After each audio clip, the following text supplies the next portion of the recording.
Les gens la critiquent, les gens critiquent les Italiens.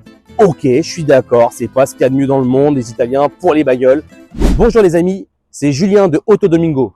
Aujourd'hui, qu'est-ce qu'on va faire? On va vous présenter une Lancia Ypsilon, la reine de la citadine, qui revient en force parmi nous en Europe. Maintenant, ce qu'il va falloir savoir, c'est que ce véhicule, on va vous le détailler de A à Z, que ce soit de l'intérieur comme de l'extérieur, je vais tout vous expliquer.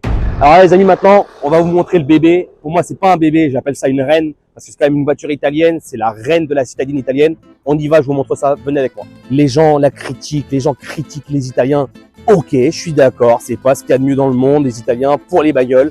Et il y a quand même des beaux modèles. Et là, Lancia, pour moi, tape très fort, parce que c'est une bagnole citadine, qui peut être parfaite pour monsieur, madame, tout le monde.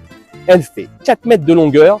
Je n'ai pas les chiffres exacts, hein. Après, on est en 2025, démerdez-vous un peu avec Internet. Mais elle fait 4 mètres de longueur, 1,40 m de hauteur. C'est la voiture parfaite pour monsieur et madame tout le monde. Regardez cette calandre avant. Regardez, Christophe il est en train de vous filmer le véhicule. Regardez ça, regardez ça. Vous voyez les amis, honnêtement, comment ce côté-là qui est bombé, qui redonne un petit peu de côté sportivité dans la bagnole, et tout en sentant que c'est quelque chose de citadin, qui est accessible à tout le monde. Regardez l'arrière, regardez l'arrière.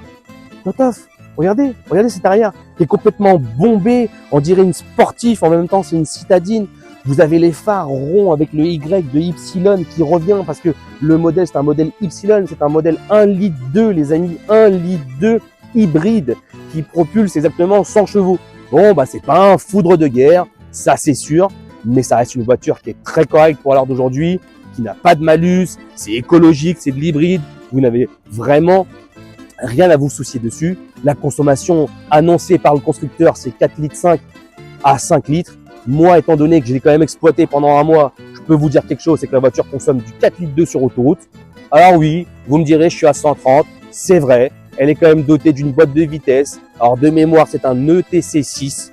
Faudra vérifier les amis, je vous laisse regarder. Mais ce qui est sûr, c'est que c'est une boîte 6 en boîte auto qui réagit très bien.